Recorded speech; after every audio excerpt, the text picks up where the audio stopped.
세상에서 가장 배부른 사람 3. 자네가 내 인생의 큰 스승이네. 임진강을 건너 서울, 원주, 경주를 거쳐 부산에 도착한 날이 1951년 1월 27일이었습니다. 부산 바닥은 피난 내려온 사람들로 북새통이었습니다. 조선 팔도 사람들이 모두 모여들었는지 사람이 살만한 데는 처마 끝까지 다 들어차서 궁둥이 하나 집어넣을 곳도 남아있지 않았습니다.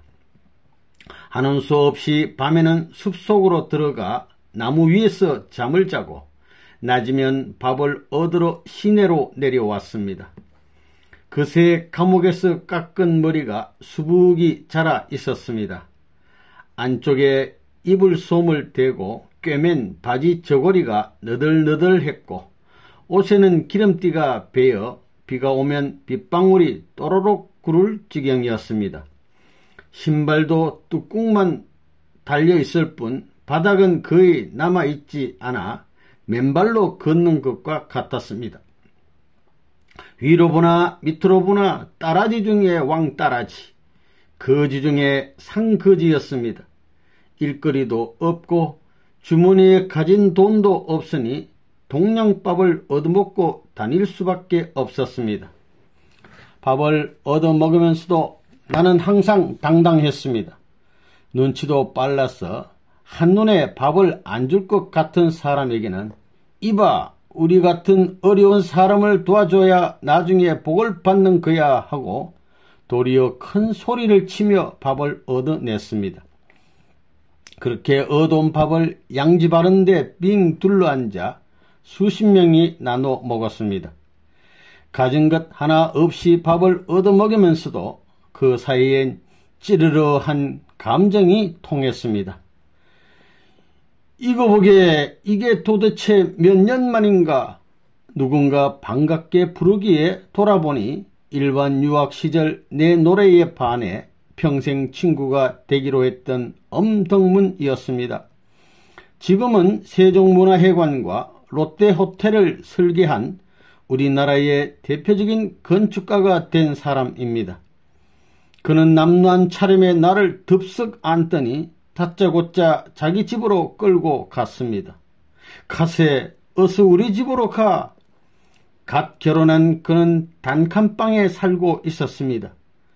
그는 좁은 방 한가운데 이불 호청을 걸어 방을 두 개로 나누고 아내를 건너편으로 보냈습니다. 자, 이제 그동안 어떻게 살았는지 얘기해보게. 늘 자네가 어디서 어떻게 살고 있는지 궁금했다네. 그냥 절친한 친구처럼 지냈지만 내게는 자네가 늘 친구 이상이었어.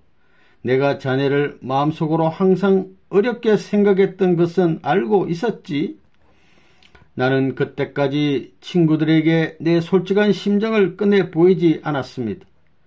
일본에서는 성경을 읽다가 친구들이 오면 얼른 치워 놓을 정도로 나를 드러내 보이지 않았습니다. 엄덕문의 집에서 처음으로 내 이야기를 틀어놓았습니다. 이야기는 하룻밤에 끝나지 않았습니다. 하나님을 만나고 새롭게 깨달은 것, 38선을 넘어 평양에 가서 교회를 시작한 것, 흥남 감옥에서 살아나온 것을 이야기하는데 꼬박 사흘 밤낮이 걸렸습니다. 이야기를 다 들은 뒤 엄덕문은 자리에서 벌떡 일어나더니 내게 큰 절을 했습니다.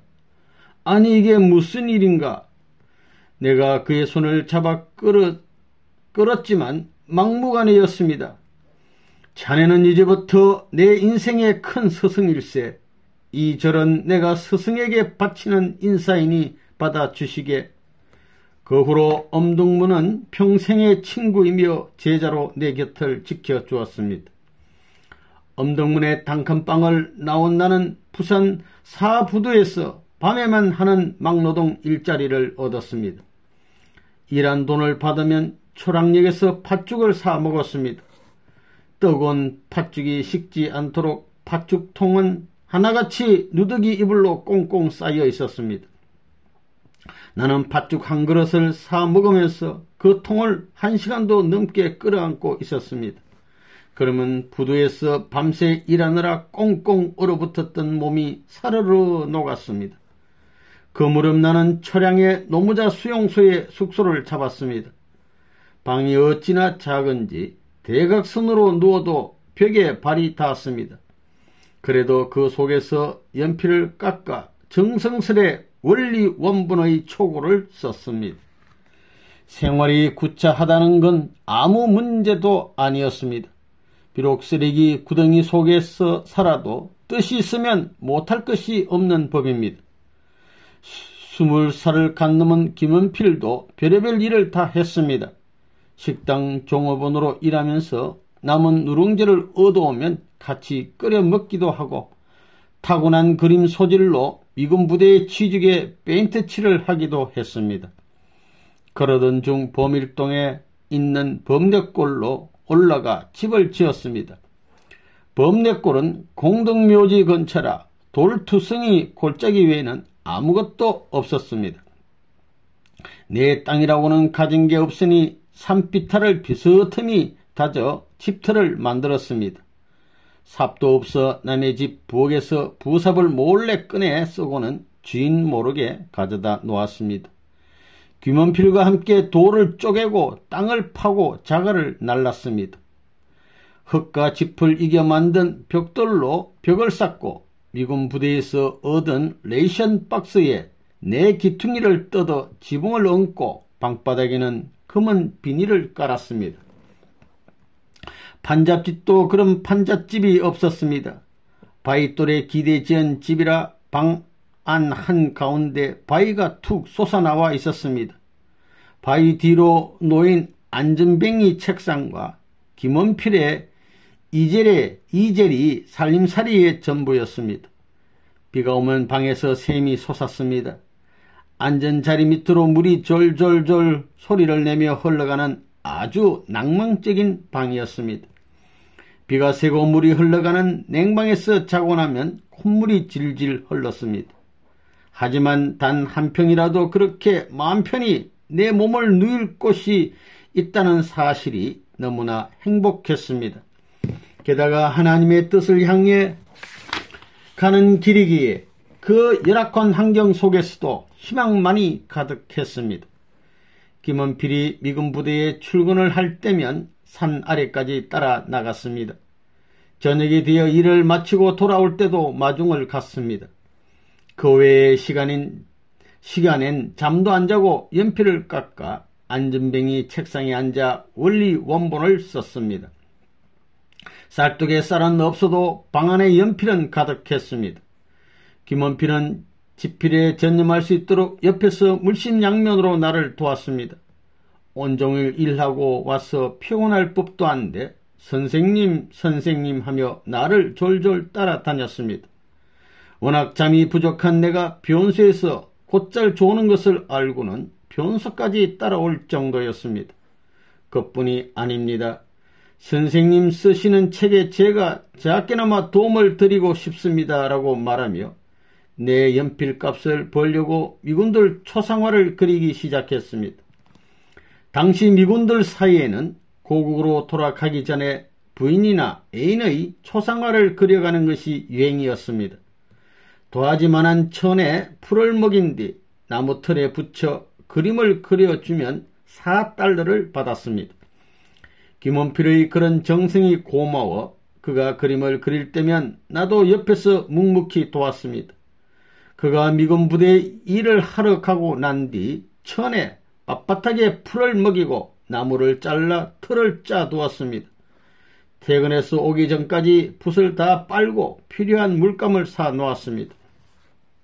그러면 그가 풀을 먹인 천 조각 위에 사비 연필로 그림을 그렸습니다.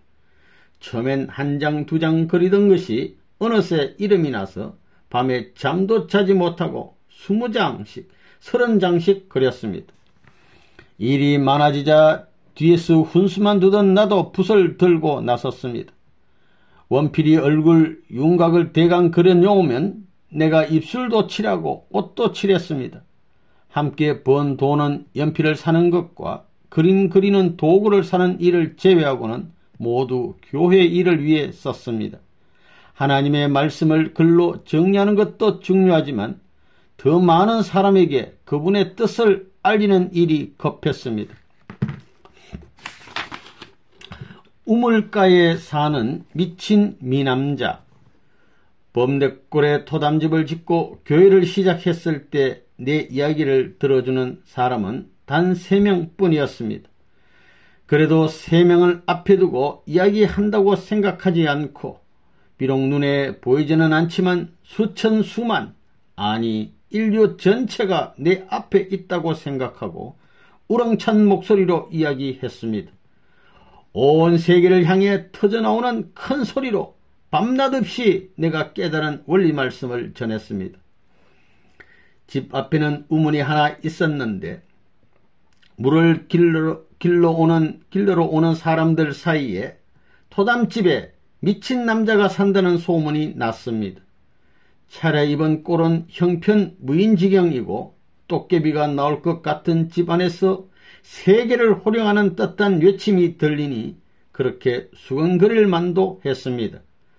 하늘 땅이 뒤집어지고 한국이 세계를 한꺼번에 다 통일한다는 이야기를 하니까 산 아래로 소문이 널리 퍼진 모양이었습니다.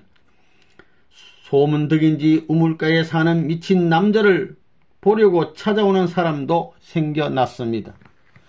무슨 신학교에 다니는 사람들이 한꺼번에 오기도 했고 이화여대 교수들이 찾아오기도 했습니다. 허우대가 멀쩡한 미남자라는 소문이 덧보태져서 미친 미남자를 구경하려고 놀이 삼아 산길을 걸어 올라오는 아주머니들도 있었습니다.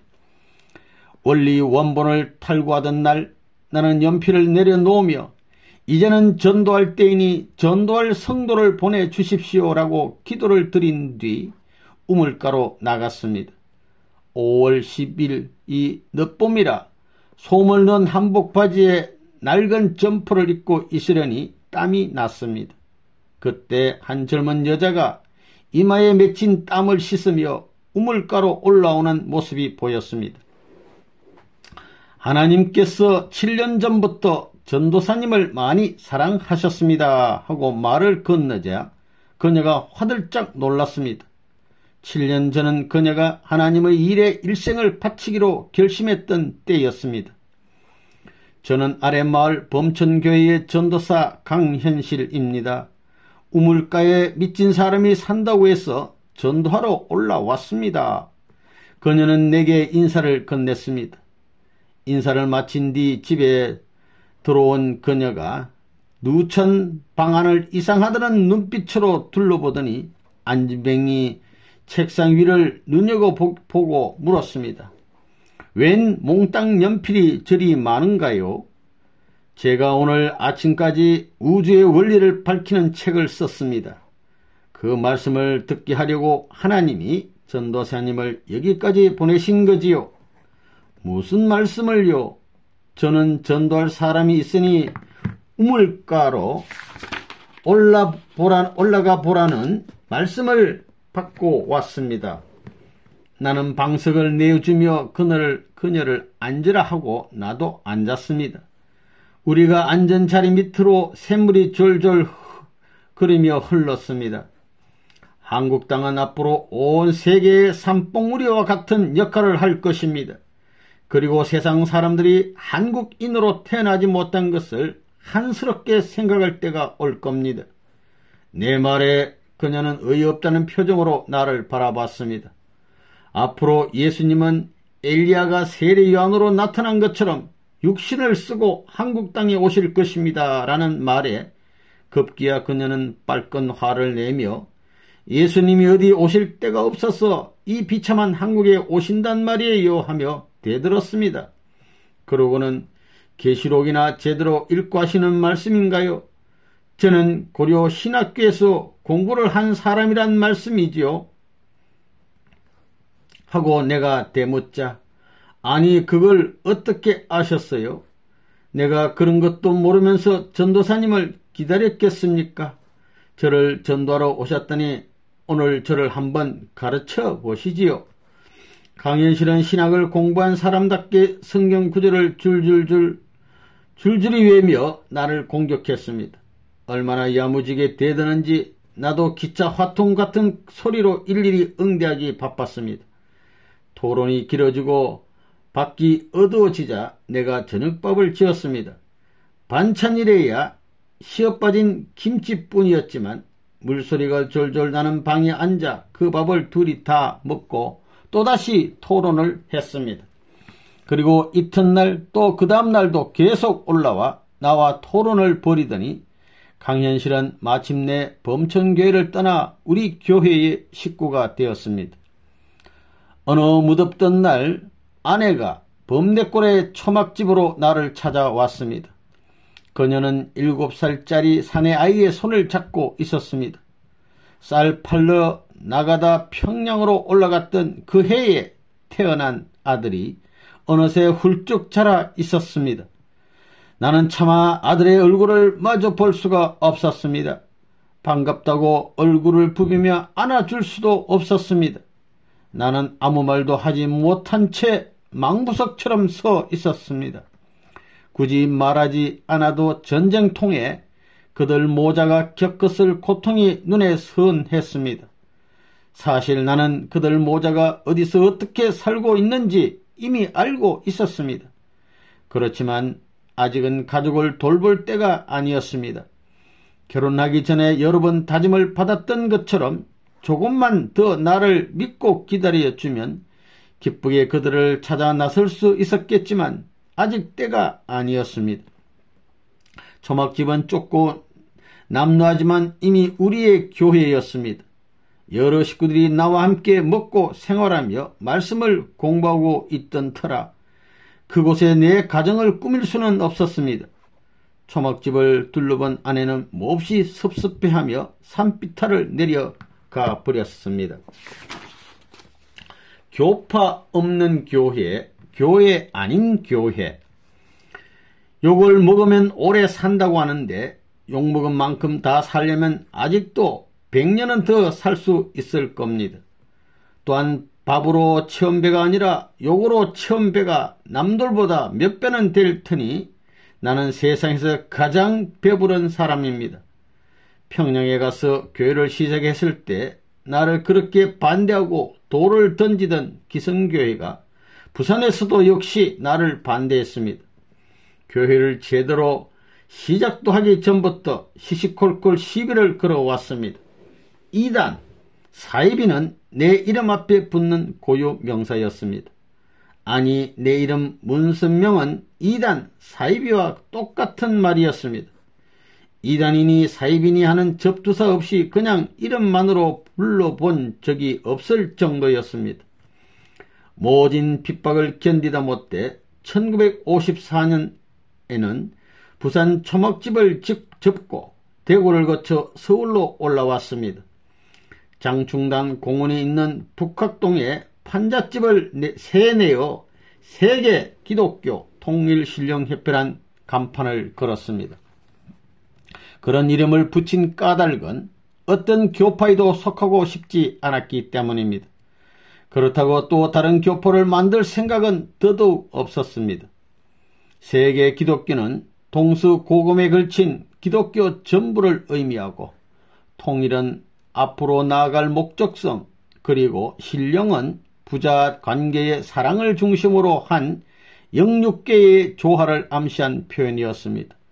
즉 하나님 중심의 연계를 배경으로 한다는 뜻입니다. 특히 통일은 하나님의 이상세계를 만들어가기 위한 나의 이상이었습니다. 통일은 연합이 아닙니다. 연합은 둘이 모인 것이지만 통일이란 둘이 하나가 되는 것입니다. 훗날 우리 이름이 된 통일교회는 실상 남들이 붙여준 이름이고 당시 대학생들 사이에서는 서울교회로 불렸습니다. 하지만 나는 교회란 말을 그다지 좋아하지 않습니다. 교회란 말 그대로 가르치는 모임입니다.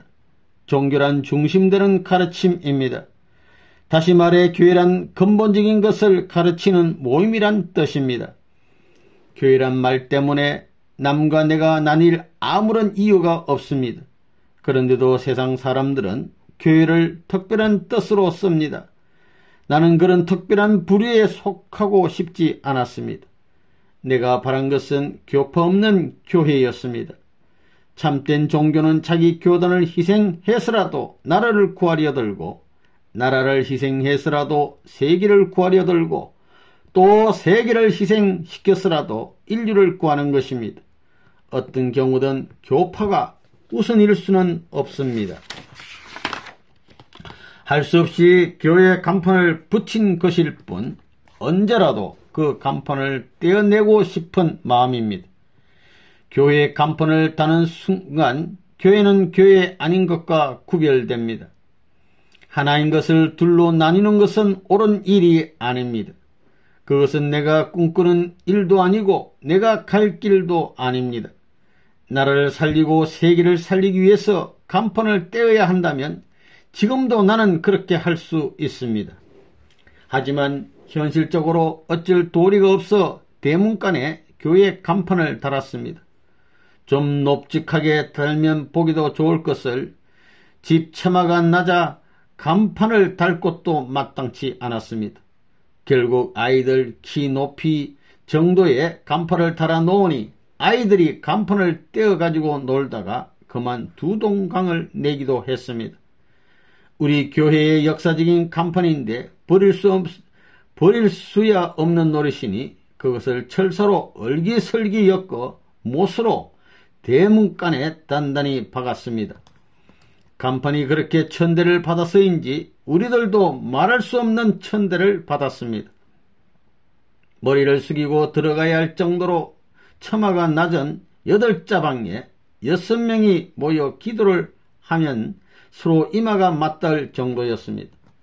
동네 사람들은 우리 간판을 보고 비웃었습니다. 기어 들어가는 집안에서 무슨 세계를 말하고 통일을 꿈꾸느냐고 비아냥댔습니다. 왜 그런 이름을 붙였는지 의미도 알려고 하지 않고 무조건 우리를 미친 사람 보듯 대했습니다. 그래도 우리는 괜찮았습니다.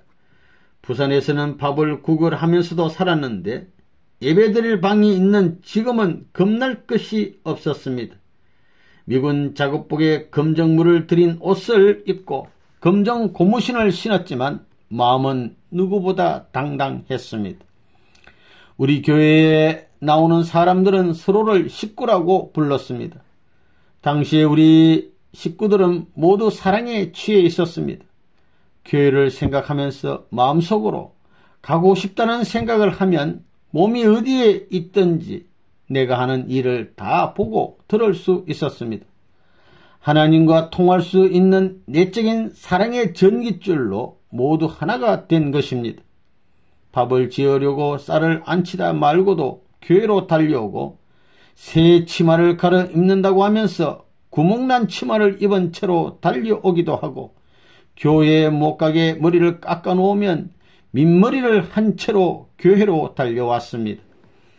식구가 늘자 우리는 대학가에서 전도를 시작했습니다.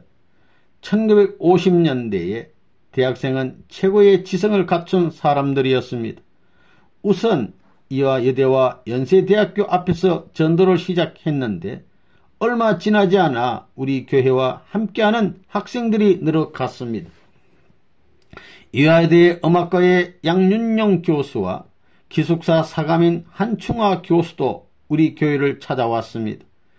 교수들뿐만 아니라 대학생들도 많았는데 그 숫자가 한두 명씩 늘어나는 것이 아니라 한꺼번에 수십 명씩 기하급수적으로 늘어나는 상황이었으니 기성교회는 물론이고 우리들조차 놀라지 않을 수 없었습니다. 대학가 전도를 시작한 지 2달 만에 이화여대와 연세대 학생들을 중심으로 교인이 폭발적으로 늘어났습니다. 그 속도가 너무 빨랐습니다.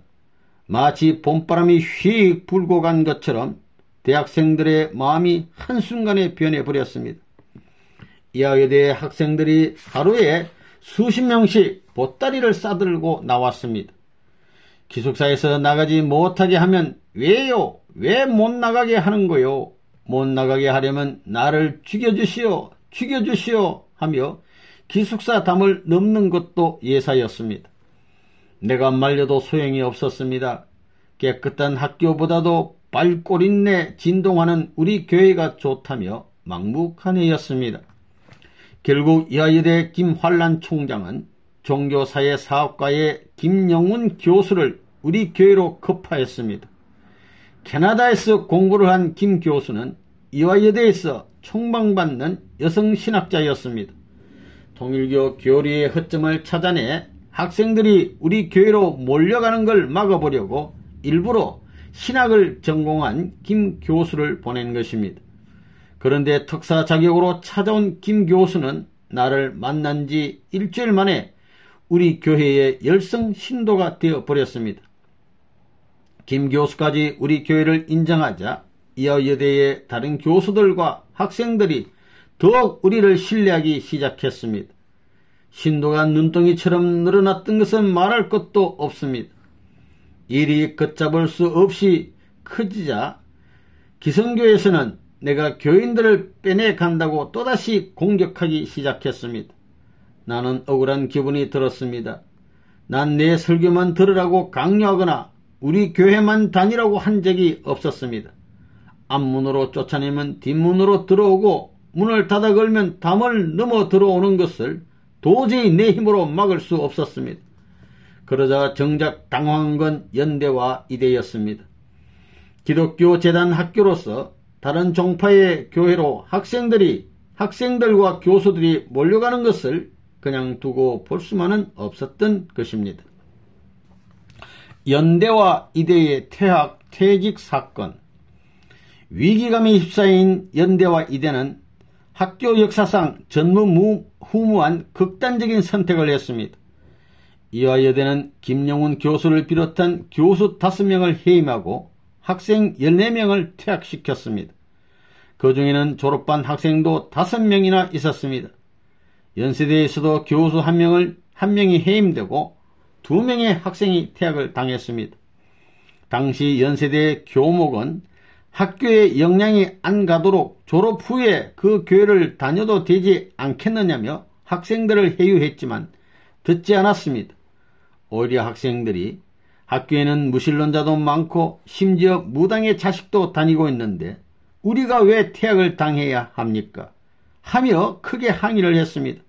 하지만 학교 측에서는 우리 학교는 사립학교이고 기독교 학교라 얼마든지 임의로 퇴학시킬 수 있다는 말만 되풀이하며 학생들을 막무가내로 쫓아냈습니다.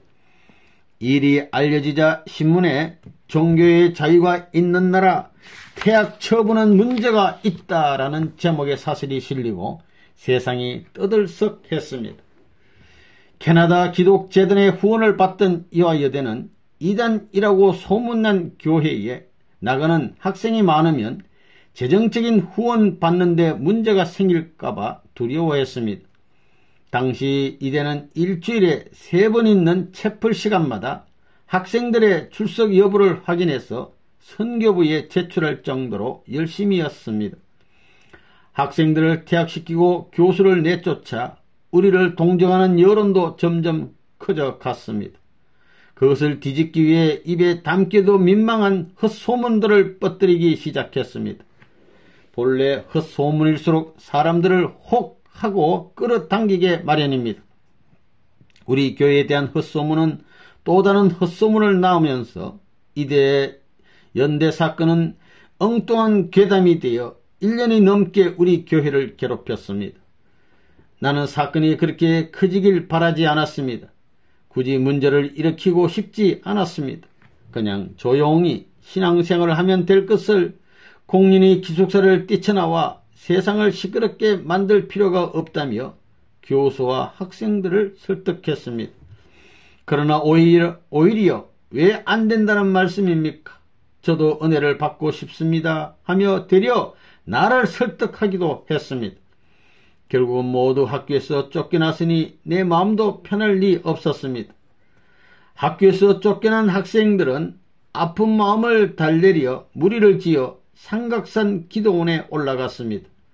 학교에서 내쫓기니 집에서도 눈총을 받고 친구들도 만나길 꺼려하여 마땅히 갈 곳이 없었습니다. 삼각산에 올라가 금식을 하고 콧물을 쏟으며 오로지 기도에만 몰두했습니다. 그러자 여기저기서 방언이 터져 나왔습니다. 하나님은 본래 절망의 끝에 섰을 때 나타나시는 법입니다. 학교에서 쫓겨나고 가족들과 사이로부터 버림받은 학생들은 삼각산 기도원에서 하나님을 만나게 되었습니다. 나는 삼각산으로 찾아가 금식 기도를 하느라 탈진한 학생들에게 먹을 것을 나누어 주며 위로했습니다. 태양 맞은 것도 억울하고 슬픈데 금식까지 할 것 없다. 양심의 가책을 받을 일을 한 것이 아니면 그 어떤 욕을 먹어도 불명예스러운 것이 아니고 죄인이 되는 것도 아니니 절망하지 말고 때를 기다리자. 나중에 졸업한 학생 5명은 숙명여대에 편입해서 겨우 졸업했지만 그 사건 때문에 나에 대한 평판은 나빠질 대로 나빠져 버렸습니다. 연대 일의 사건이 신문에 대문짝만하게 실리니 그때까지 출연했던 신흥종교의 온갖 나쁜 소문들이 모두 우리의 소행이 되어버렸습니다. 그럴지도 모른다고 시작한 헛소문은 곧 정말 그렇다가 되어 우리를 향해 날아들었습니다. 억울한 매를 두들겨 맞으니 정말 아팠습니다. 억울하고 분해서 소리치며 대글이라도 하고 싶었지만 나는 아무런 목소리도 내지 않았고 그들과 맞서 싸우지도 않았습니다. 그러기에는 우리의 갈 길이 너무 바쁘고 멀었습니다. 싸우고 있을 시간이 없었습니다. 세상에 잘못된 오해는 시간이 지나면 자연히 풀릴 것이고 크게 마음쓸 일이 아니라고 생각하고 신경도 쓰지 않았습니다. 문선명은 벼락을 맞아야 한다며 공공연하게 떠들어대는 사람들과 내 죽음을 위해 기도하자는 기독교 목사들의 행포에도 모른 척 했습니다. 그런데 소문은 잠잠해지기는커녕 날이 갈수록 점점 더 이상하게 번져나갔습니다. 세상이 전부 들고 일어나 나를 손가락질했습니다. 홍남 비료공장의 후끈한 더위 속에서도 정강에 한번 내놓지 않은 나였건만 이런 내가 벌거벗고 춤을 춘다는 소문까지 돌았습니다. 그날부터 우리 교회에 들어오는 사람들은 저 사람이 정말 벌거벗고 춤을 춘단 말이야 하는 의심의 눈초리로 나를 쳐다보았습니다. 그런 오해가 풀리려면 시간이 필요하다는 것을 누구보다 잘 알기에 난 그런 사람이 아니다 라고 변명 한마디 하지 않았습니다. 사람을 알려면 그 사람을 겪어봐야 하는 법인데 나를 보지도 않고서 나에 대해 이렇다 저렇다 막말까지 서슴지 않는 사람들은 어쩔 수 없는 일이라 생각하며 참았습니다. 연대의대의 사건을 겪으면서 우리 교회는 완전히 무너지기 일보 직전까지 내몰렸습니다. 사이비 종교 집단이란 이미지가 내 이마에 딱 박혀버린 것은 물론이고 기성교회가 하나같이 들고 일어나 나를 처단하라고 아우성이었습니다. 그러던 1955년 7월 4일 경찰이 우리 교회로 들이닥쳐 김원필과 유효영, 유효민, 유효원을 모두 잡아갔습니다. 기성교회 목사들과 장로들이 권력층과 손을 잡고 경찰 정치권에 투서를 넣어 우리 교회를 없애려 한 것이었습니다. 그 때문에 나와 처음부터 뜻을 함께했던 식구 4사람이 공연히 감옥살이를 했습니다. 일은 거기서 그치지 않았습니다. 경찰은 내 과거를 샅샅이 뒤져 병력 집필한 제목을 찾아냈습니다. 북한에서 감옥살이를 하고 내려와 보니 이미 군대 갈 나이가 지나 있었던 나에게 병력법 위반 혐의를 뒤집어 씌웠습니다. 걸린 나뭇가지에도 새싹은 핀다. 나는 서대문 경찰서로 잡혀갔습니다. 억울한 일을 당하면서도 제대로 항변 한마디 하지 못하고 꾹 참는 나를 보고 무골충이라 하는 이들도 있었지만 이 또한 내게 주어진 길이라 생각하고 참고 또 참았습니다. 그것이 내게 주어진 뜻을 향해 가는 길이라면 어쩔 수 없는 일이라고 생각했습니다. 어떤 어려움이 있더라도 나는 그 길을 가야 했습니다. 그것이 바로 내 삶의 이유였기에 절대로 좌절하지 않고 그럴수록 어느 누구 앞에서도 떳떳하게 행동했습니다.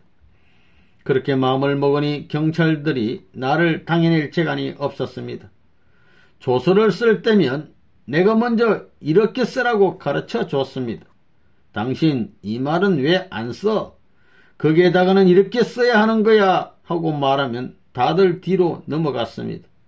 내가 가르쳐 준 대로 조서를 쓰다 보면 한 구절 한 구절은 분명 맞는 말인데도 본래 의도했던 내용과는 정반대가 되어버렸습니다. 그러면 경찰들이 화가 나서 조서를 뿍뿍 찢어버렸습니다. 1955년 7월 13일 나는 또다시 감옥에 들어갔습니다. 서대문 형무소였습니다. 쇠고랑을 찾지만 부끄러울 것도 섭섭할 것도 없었습니다. 감옥살이는 내가 가는 길에는 아무런 방해도 되지 않았습니다. 격분의 심정을 자극하는 탄탄한 동기가 되었지 나를 좌절시키는 함정이 되지는 않았으니 도리어 나로서는 장사 미천을 번 셈입니다. 감옥에서 사라질 내가 아니다. 난 죽을 수 없어.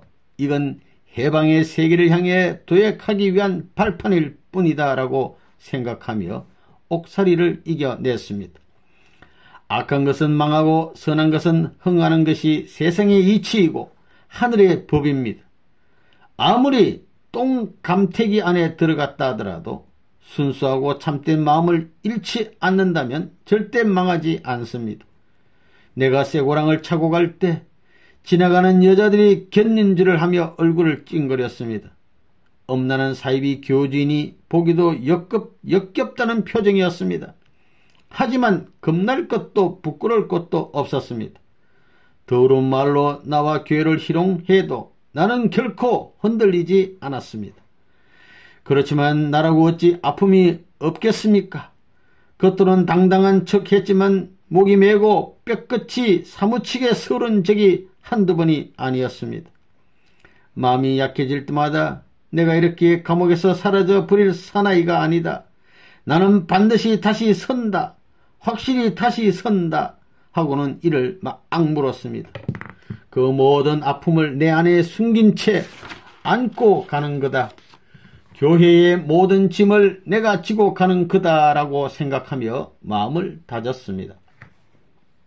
내가 잡혀 들어가면 교회가 망해 당장 식구들이 뿔뿔이 흩어질 줄만 알았는데 그렇지 않았습니다.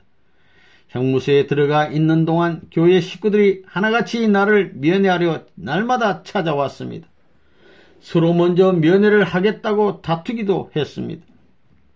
아침 8시가 되어야 면회가 시작되는데 우리 식구들은 새벽부터 형무소 담장에 줄을 서서 기다렸습니다. 사람들이 나를 욕하면 욕할수록 내가 외로우면 외로울수록 나를 위로하고 나를 위해 눈물을 흘리는 사람도 점점 더 많아졌습니다. 면회 온 교회 식구들을 내가 다정하게 맞아준 것도 아니었습니다. 부산스럽게 오긴 무하루와 하고 핀잔을 주기 일쑤였습니다. 그래도 눈물을 줄줄 흘리며 나를 따랐습니다. 그런 것이 믿음이고 사랑입니다. 내가 말을 번드르하게 잘해서 좋아하는 것이 아닙니다. 내 마음 깊은 곳에 있는 사랑을 알기 때문에 좋아하는 것입니다. 우리 식구들은 그 진심을 알아주었습니다. 내가 쇠고랑을 차고 재판을 받으러 다닐 때 나를 찾아 이리저리 몰려다니던 식구들을 죽어도 잊지 못합니다. 피고석에 앉은 내 모습을 보며 훌쩍거리던 그 얼굴들은 언제나 내 기억 속에 있습니다. 어떻게 사람을 미치게도 저렇게 미치게 할 수 있나? 형무소 간수들이 몰려드는 우리 식구들을 보고 그렇게 말했습니다. 저 사람이 자기 남편도 아니고 옆편네도 아니고 자기 아들도 아닌데 어떻게 저렇게 지성일 수가 있나 하고 감탄을 하고 문 선생이 독재자이고 착취하는 자라더니 그게 모두 헛소리였구만 하고 생각을 바꿔 우리 식구가 된 사람도 있었습니다. 결국 형무소에 갇힌 지 석 달 만에 무죄로 석방되었습니다. 내가 석방되던 날 형무소장과 과장들이 모두 정중하게 배웅해 주었습니다. 그들은 모두 석 달 만에 우리 식구가 되어 있었습니다. 그들의 마음이 내게로 돌아선 이유는 간단했습니다. 가까이에서 가만히 지켜보니까 소문과는 전혀 딴판이더라는 겁니다. 세상의 요란한 헛소문이 오히려 전도에 도움이 된 셈이었습니다. 잡혀갈 때는 모든 언론과 세상이 시끄럽게 날리더니 막상 무죄로 풀려나올 때는 잠잠했습니다. 신문 한 곳에만 문총재 무죄 석방이라는 단 석 줄에 단신이 실렸을 뿐입니다. 나에 대한 흉악한 소문은 전국에 떠들썩하게 알려졌지만 그 소문이 몽땅 엉터리였다는 사실은 조용하게 묻혀버린 것입니다. 식구들은 선생님 분하고 억울해서 못 살겠어요 하며 나를 보고 울었지만 나는 그저 침묵하며 그들을 달랬습니다. 그러나 헛소문으로 인해 손가락질을 받고 희롱받던 아픔을 잊지는 않았습니다.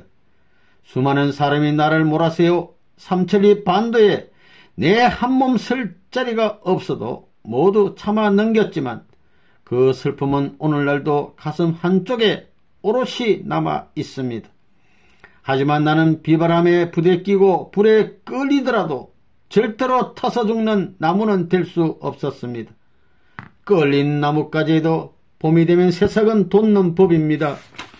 강한 신념을 마음에 품고 떳떳하게 걸어가다 보면 세상도 분명히 나를 알아줄 것입니다. 상처야 우리를 단련해 다오. 사람들은 내가 전하는 새로운 진리를 향해 이단이라며 돌을 던졌지만 유대교의 땅에서 나신 예수님 역시 이단이라는 죄를 뒤집어쓰고 십자가에 못 박혔습니다. 그러니 내가 받는 핍박이 그리 아프고 억울할 것도 없었습니다. 내 몸에 가해지는 고통이야 얼마든지 참을 수 있었습니다. 하지만 우리 교회를 두고 벌어지는 이단 시비는 억울하기 짝이 없었습니다. 초창기부터 우리 교회를 연구한 신학자들 중에는 독창적이고 체계적인 새로운 신학이라며 기쁘게 받아들인 사람이 더 많았습니다. 그런데도 우리를 둘러싼 이단 시비가 그렇게 크고 요란하게 확대된 것은 신학적인 문제라기보다는 현실적인 상황에서 빚어진 것이었습니다. 우리 식구들은 대부분 다니던 기성교회를 떠나 우리 교회로 온 사람들입니다. 바로 그 점이 우리 교회가 기성교회의 적이 된 원인이었습니다. 이화여대의 양윤영 교수가 잡혀가서 조사를 받는 도중 김환란 총장을 비롯한 80여 명의 기독교 목사들이 우리 교회를 비난하는 내용의 투서를 경찰에 보낸 일도 있었습니다. 우리가 무엇을 잘못했어가 아니라 기득권층의 막연한 두려움과 위기감 그리고 극단적인 파벌주의가 몰고 온 명백한 탄압이었습니다.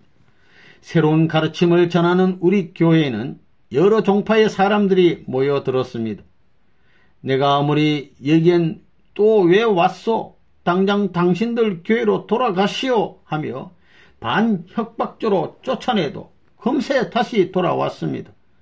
나를 찾아 모여드는 이들은 그 누구의 말도 듣지 않았습니다. 학교 선생님 말도 안 듣고 부모님 말씀도 듣지 않았습니다. 그런데 내 말은 잘 들었습니다. 돈을 주거나 밥을 주는 것도 아닌데 내 말만 믿고 나를 찾아왔습니다. 그 이유는 내가 그들의 답답한 마음에 길을 터주었기 때문입니다. 진리를 알기 전에는 나 또한 하늘을 봐도 답답하고 옆에 사람을 봐도 답답했으니 그들의 마음을 10분 이해했습니다. 답이 구해지지 않아 끙끙거리게 했던 인생의 모든 의문이 하나님의 말씀을 깨달으면서 씻은듯이 사라졌습니다. 나를 찾아오는 청년들은 내가 전하는 이야기 속에서 평소 가슴에 품고 있던 문제들에 대한 해답을 비로소 얻었기 때문에 나와 함께 가는 길이 고달프고 힘들어도 우리 교회로 온 것입니다. 나는 길을 찾아 열어주는 사람입니다. 붕괴된 가정을 찾고 종족을 찾고 나라를 찾고 세계를 찾아 궁극적으로는 하나님에게로 돌아가는 길을 안내하는 사람입니다. 나를 찾아오는 사람들도 모두 그 사실을 알았습니다. 그들은 나와 함께 하나님을 찾아가길 바랐습니다. 그런데 그것이 뭐가 잘못되었다는 것인지 도저히 납득할 수 없었습니다. 하나님을 찾아가는 것뿐인데 세상의 온갖 박해와 비난을 받아야 했습니다. 이단 시비에 휘말리는 어려움 속에서 나를 더욱 힘겹게 한 것은 당시의 아내였습니다. 그녀는 부산에서 재회한 후부터 친정 식구들과 몰려다니며 이혼을 쫄라댔습니다. 교회를 당장 그만두고 새 식구가 단란하게 모여 살든지 아니면 이혼을 하자는 것이었습니다. 그들은 내가 갇혀있는 서대문 형무소까지 찾아와 이혼 서류를 들이밀며 도장을 찍으라고 협박했습니다. 하지만 하나님의 평화세계를 이루는데 결혼이 얼마나 중요한 일인지를 잘 알고 있는 나로서는 그들이 어떤 모욕을 주든지 묵묵히 참고 견뎠습니다. 그녀는 우리 교회와 식구들에게도 말할 수 없는 행포를 부렸습니다. 나를 욕하고 함부로 대하는 것이야 얼마든지 참을 수 있었지만 교회와 식구들에게까지 행패를 부리는 것은 견디기 힘들었습니다. 그는 수시로 우리 교회에 들이닥쳐서는 식구들에게 욕을 퍼붓고 교회 기물을 부수고 교회 건물을 마음대로 냈다 없애는 것은 물론 인분을 끼얹기까지 했습니다. 그녀만 나타나면 예배를 볼 수 없을 정도였습니다. 결국 서대문 형무소를 나오자마자 그들이 내민 이혼장에 도장을 찍을 수밖에 없었습니다. 내 신념을 지킬 새도 없이 등 뛰밀려 이혼을 당한 것입니다. 전 아내를 생각하면 지금도 안타까운 생각이 듭니다. 그녀가 그렇게까지 된 데는 기독교 집안이던 처가와 기성교회의 부추김이 컸습니다. 혼이 나기 전에는 그렇게 야무지던 여인이 변해버린 것을 생각하면 세상의 편견과 고정관념이 얼마나 무서운 것인지 다시 한번 깨닫게 됩니다. 이혼의 아픔과 이단으로 손가락질 당하는 서러움을 겪었지만 나는 조금도 굴하지 않았습니다. 그것은 아담과 헤아가 지은 원죄를 속죄하고 하나님의 나라를 향해 가는 내가 감당해야만 할 일들이었습니다. 본래 해가 뜨기 직전이 가장 어둡다고 합니다. 나는 하나님께 매달려 기도하는 것으로 두려움을 이겨냈습니다. 잠깐 눈을 붙이는 시간을 빼놓고 하루의 모든 시간을 기도하는 데 바쳤습니다. 중요한 것은 진실한 마음입니다. 석 달 만에 나는 무죄로 석방되어 세상에 나왔습니다. 그리고 내가 하나님의 사랑과 생명에 빚진 자임을 다시 한번 깨달았습니다. 그 빛을 갖기 위해 처음부터 다시 시작할 교회 틀을 찾아 나섰습니다. 하지만 하나님 우리 교회를 지어주십시오라고 기도하지는 않았습니다. 작고 보잘것없는 교회를 불편해하거나 부끄러워한 적도 없습니다. 기도할 자리가 있으면 그걸로 감사할 뿐 넓고 편안한 자리는 바라지도 않았습니다. 식구들이 모여 예배드릴 집은 있어야겠기에 200만 원의 빚을 얻어 청파동 언덕에 다 허물어져가는 적산 가옥을 샀습니다. 20평도 채 되지 않는 아주 좁은 집이었는데 깜깜한 굴속 같은 외통길을 한참이나 들어가야 하는 골목에 위치해 있었습니다. 게다가 무슨 일이 있었는지 기둥이고 벽이고 모두 새까만 때로 뒤덮여 있었습니다. 교회 청년들과 함께 양재물을 풀어 사흘을 내리 닦으더니 검은 때가 얼추 벗겨졌습니다. 청파동 교회로 옮겨간 뒤 나는 거의 잠을 자지 않았습니다. 안방에 꼬부리고 앉아서 새벽 3시, 4시가 되도록 기도하다가 웃옷을 입은 그대로 잠깐 새우잠이 들면 또다시 5시에 일어나는 생활을 7년 동안 계속했습니다. 매일 1~2시간만 자도 졸린 기운 없이 눈이 샛별처럼 초롱초롱 빛나고 피곤할 줄도 몰랐습니다. 할 일이 마음속에 꽉 차 있으니 밥을 먹는 시간도 아까웠습니다. 밥상을 따로 차리는 일이 없이 방바닥에 밥을 놓고 쪼그린 채 먹었습니다. 정성을 퍼부어라. 졸음 가운데서도 퍼부어라. 지치도록 퍼부어라. 배가 고파도 퍼부어라 라고 되뇌며 온갖 반대와 헛소문 속에서도 씨앗을 심는 심정으로 기도했습니다.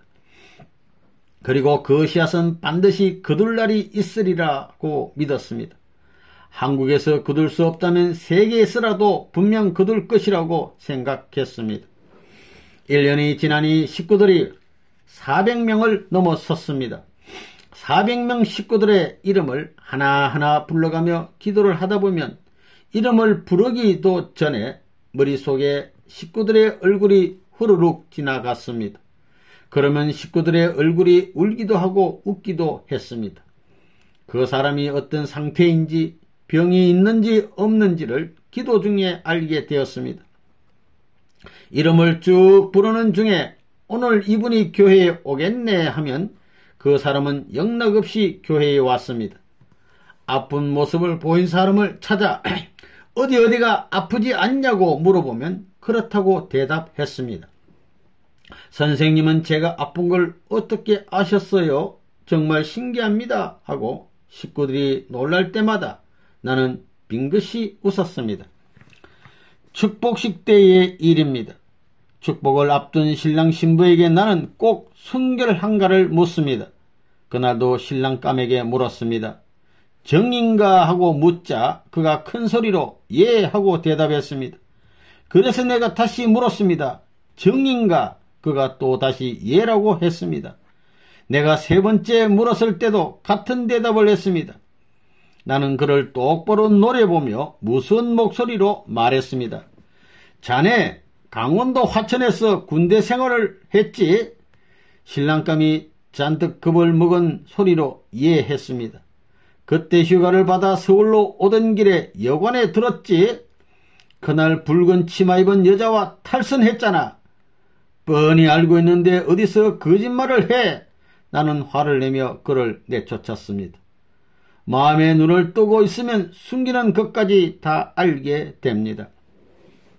사람들 중에는 하나님의 말씀보다 그 신통력에 끌려 교회에 나오는 이들도 있었습니다.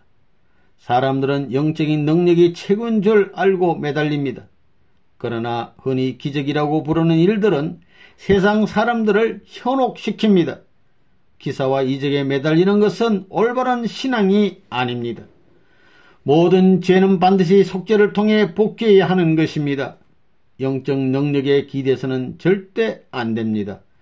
교회가 자리를 잡아가면서 나는 더 이상 교인들에게 내 마음의 눈으로 본 것에 대해 이야기하지 않았습니다. 식구가 점점 늘어났지만 나는 수십 명이든 수백 명이든 한 사람을 대하듯 했습니다. 어떤 할머니든 어떤 청년이든 그 한 사람만을 상대하듯 정성을 다해 이야기를 들었습니다. 모든 식구에게서 문 선생이 대한민국에서 내 이야기를 가장 잘 들어주는 사람이란 말을 들었습니다. 할머니들은 자기가 어떻게 시집을 가게 되었는지부터 영감이 어디가 아프다는 것까지 시시콜콜 이야기를 털어놓았습니다. 나는 남의 이야기를 들어주는 것을 정말로 좋아합니다. 그래서 누구든지 자기 이야기를 늘어놓으면 시간 가는 줄 모르게 듣게 됩니다. 10시간, 20시간이라도 마다하지 않고 듣습니다. 이야기를 청하는 사람의 마음은 절박합니다. 자기를 구할 동아줄을 찾는 것입니다. 그러니 정성을 다해 들어야 합니다. 그것이 그 사람의 생명을 사랑하고 내 생명의 빛을 갚는 길입니다. 생명을 귀하게 여기고 받드는 것, 그것이 가장 중요합니다. 진정으로 마음을 다해 남의 이야기를 들어주는 것처럼 나의 진심도 치열하게 들려주고 눈물을 흘리며 기도했습니다. 눈물을 흘리며 밤새 기도를 하니 마룻바닥이 마를 날이 없었습니다. 마룻바닥에 내 피땀이 그대로 젖었습니다. 훗날 미국에 머무는 동안 교회 식구들이 청파동 교회를 번듯하게 뜯어 고친다는 소식을 듣고 당장 공사를 중지하라는 전보를 쳤습니다. 청파동 교회는 나 개인의 역사가 담긴 곳이기도 하지만 우리 교회의 역사를 그대로 정언하는 곳이기도 합니다. 제 아무리 멋있게 뜯어 고친들 역사가 사라지면 무슨 소용이 있겠습니까? 중요한 것은 번듯한 꼴이 아니라 그 속에 깃든 뜻입니다. 부족하면 부족한 대로 거기에 전통이 있고 빛이 있으면 가치가 있는 것입니다. 전통을 존중할 줄 모르는 민족은 망하고 맙니다. 청파동 교회의 기둥에는 언제 무슨 일 때문에 그 기둥을 붙잡고 눈물을 흘렸는가의 역사가 그대로 새겨져 있습니다.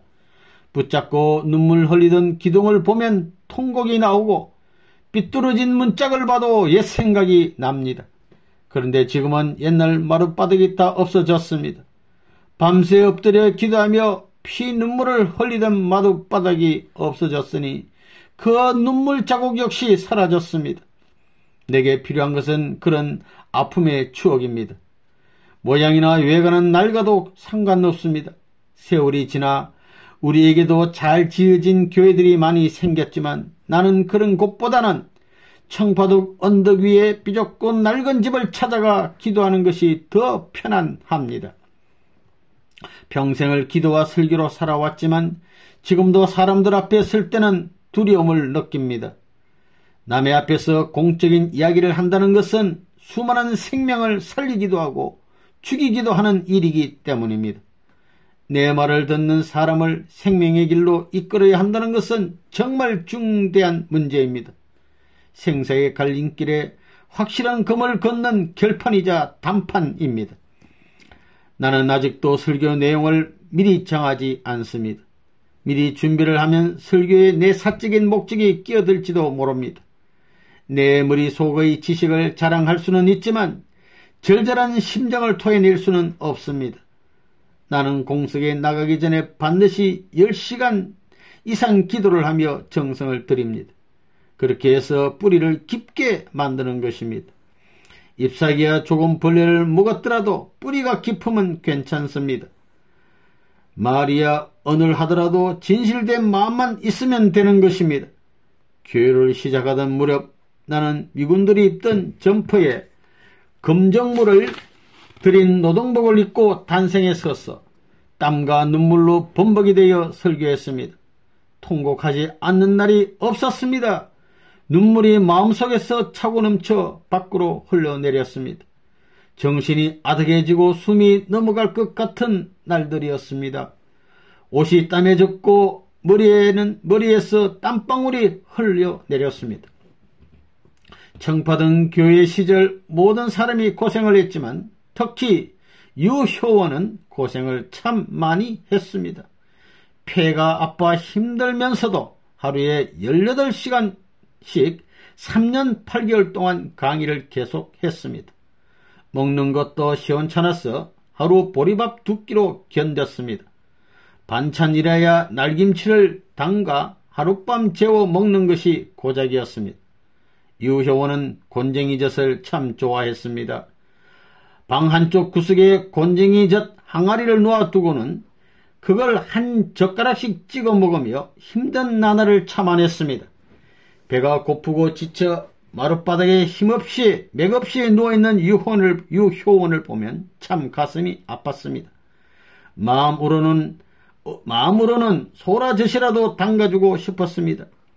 폭포수처럼 쏟아내는 내 이야기를 아픈 몸으로 잘 정리해 받아쓰던 그를 생각하면 지금도 마음이 저립니다. 많은 식구의 희생에 힘입어 교회는 뿌쩍뿌쩍 자랐습니다. 중고등 학생으로 구성된 성호 학생회는 어머니가 싸주신 도시락을 가져다가 전도사들을 먹였습니다. 학생들이 스스로 번호를 정해 번갈아 가며 도시락을 가져다 주었습니다. 학생밥을 먹어야 하는 전도사들은 그 학생이 끼니를 그르고 배가 고플 것을 생각하면서 밥을 입에 물고는 눈물을 쏟기 일쑤였습니다. 밥보다 정성이 가득해 모두들 우리는 죽더라도 뜻을 이루자 절박한 심정으로 버텼습니다. 그렇게 힘들어도 전국 곳곳으로 전도를 나갔습니다. 흉측한 소문이 워낙 많아서 어디 가서 통일교회라는 말도 제대로 꺼내지 못해 서러웠지만 동네 청소도 해주고 일손 없는 집에 식모살이를 하면서 밤이면 야학을 열어 글을 가르치고 말씀을 전했습니다. 마음이 통할 때까지 몇 달이고 그렇게 봉사하면서 우리 교회는 점점 커나갔습니다. 그 시절 그렇게도 대학에 가고 싶었지만 나와 함께하기 위해 대학 진학을 포기해가며 교회에 헌신했던 초창기 식구들을 지금도 잊지 못합니다.